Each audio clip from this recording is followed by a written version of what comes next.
The mob that stormed the Capitol on January 6 to try to stop Congress from carrying out its constitutional responsibilities were behaving like domestic enemies of our country.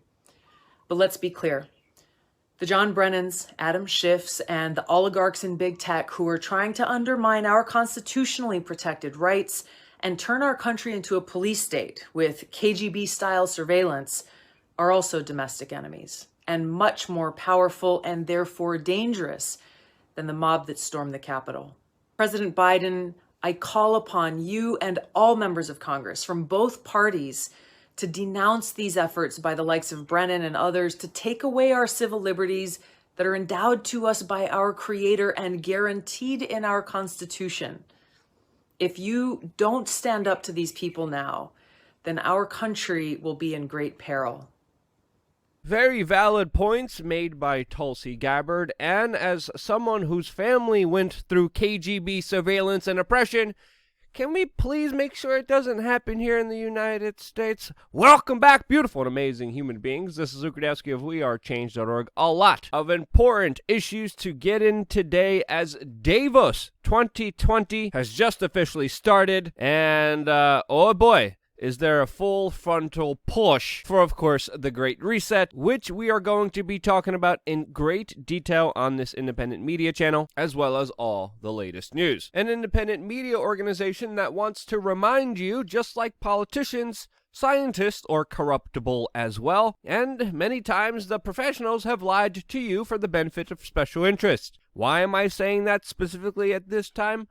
No reason at all, just an interesting tidbit that I think you should know about. Absolutely no reason at all, as of course very large and powerful secretive institutions remain unaccountable in the United States. Now, jumping in the news, it looks like President Joe Biden is definitely on an executive order signing spree, as he has already signed over 30 executive orders as we speak right now. The number is quickly rising. Also, an interesting thing to note in American politics is that U.S. Senator Ted Cruz just introduced an amendment that would impose term limits to members of Congress. And even though I don't agree with Ted Cruz on a lot of things, I think this is an absolutely smart, brilliant idea that needs to be implemented to actually drain some of that nasty, corroded, disgusting, waste-filled swamp that some people call Washington, D.C. In other parts of the world, they are almost as chaotic as in the United States. This, as even local politicians in Holland are warning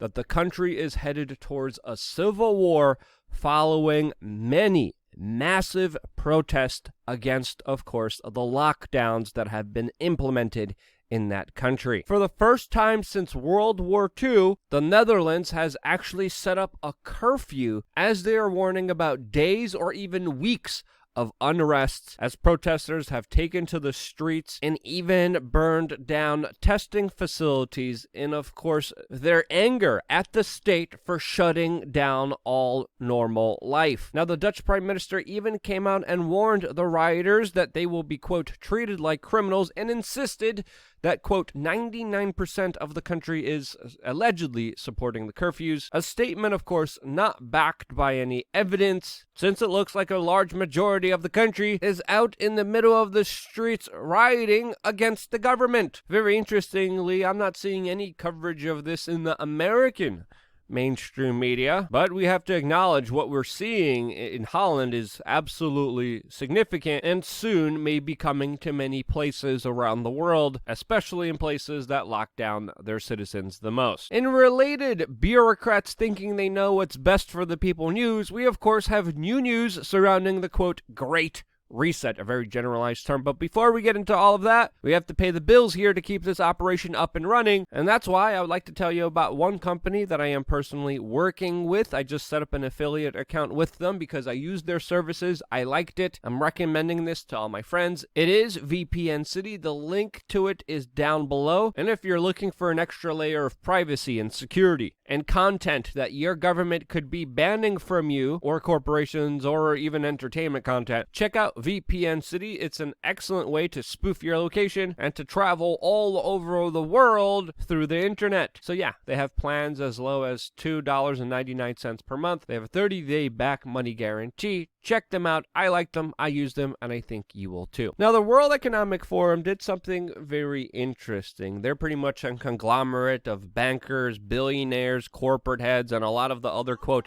influencers in mainstream media entertainment society, and they just released the latest propaganda video about their idea of the Great Reset. Now, what's interesting is not the talking points, it's not the vague language, it's not the generalizations of how they want to help you. It's the fact that they actually left the comment section and the like to dislike ratio public so people could actually get a transparent, accountable look to their ideas being contested by everyone out there. And surprisingly, and drumroll, boom, people hate the idea of centralization and more government while giving up their personal freedoms to individuals who created a problem that they're now claiming to solve. Gee, who would have thought? And when you look at the absolute ratio here and the comments, I mean, goodness gracious, they are overwhelmingly doubtful and distrustful of this proposed Great Reset agenda and this latest video that was just released. The first comment, by the way, that has the most likes so far says, quote, "The only thing that needs a reset are these traitors of humanity." That's, of course, a public comment by Matt Wren here on this platform. The second is by a user named KV who says, quote, "People disenfranchised by a broken system that these people put into place to begin with. The hubris of these people will result in great atrocities guaranteed." The next comment. So basically, give the leaders who brought us to this mess need more power so they can be the solution. No thank you. The next one. Yeah, pretty much that's called communism. Pick up a history book, folks. Another one. You could take this communism and not so kindly shove it where the sun doesn't shine. I mean, I could just keep reading these comments all day. They are very entertaining. And if you want a good laugh, definitely go check them out. You know, and people do bring up some interesting points because when you look at the idea of the Great Reset, the World Economic Forum even described it themselves as people owning nothing,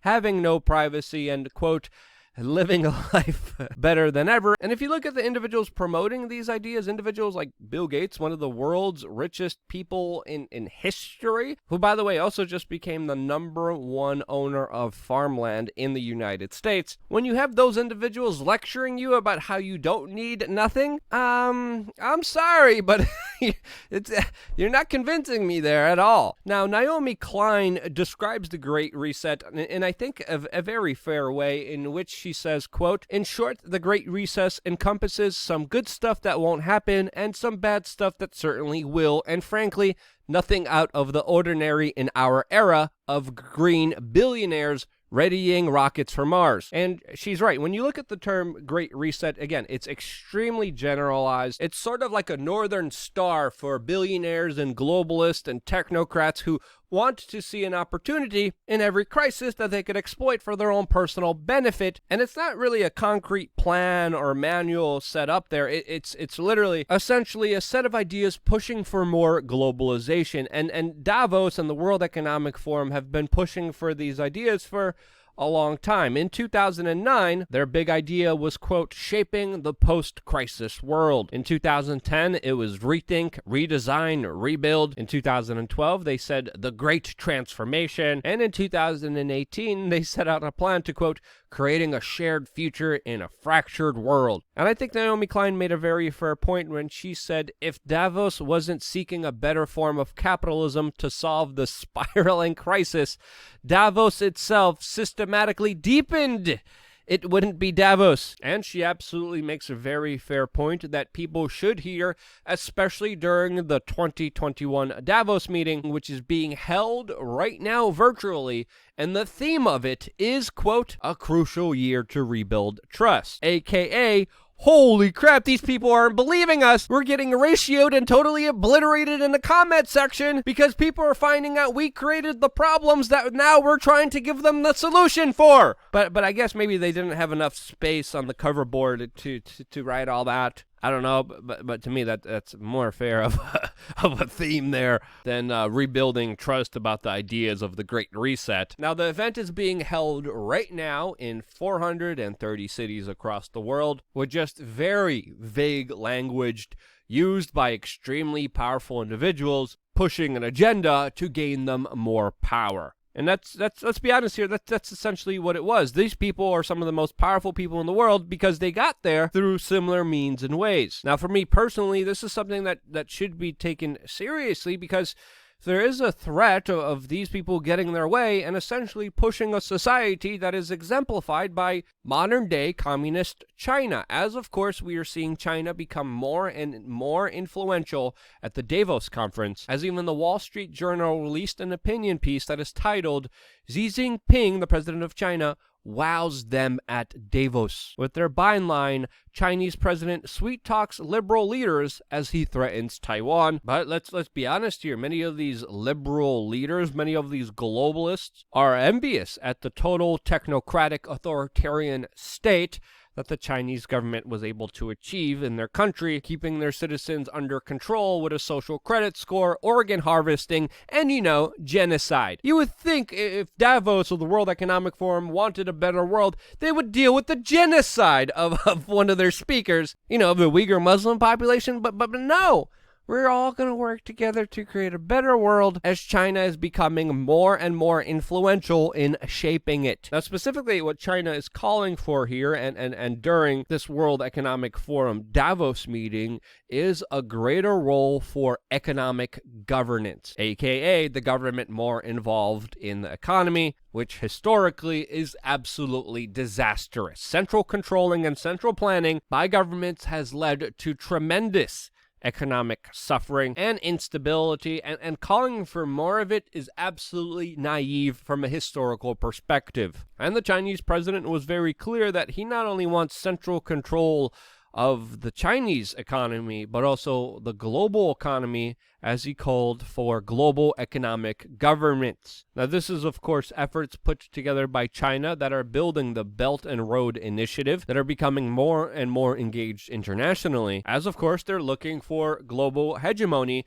and global supremacy in the world. Now, what would the world look like with China as the world superpower? Well, a very frightful one, where, of course, any dissent, any critiques would be utterly wiped out. Now, of course, this is not the first time that the Chinese president has outlined his plans for global economic governance, or just global governance in itself. And we have to understand China is as powerful as they are mainly because of the support of many billionaires and multinational corporations that have established it to be as powerful as it is right now. Whether it's Nike, Apple, you name it. Many of the companies that you buy from, that you depend on, are literally financing and bankrolling the Chinese state and depending on slaves to produce a lot of those goods. So to have a lot of these heads of these multinational corporations, these billionaires, along with the politicians that they own, fawn over the Chinese government and their plans, makes absolutely more sense, as there are even new articles talking about how China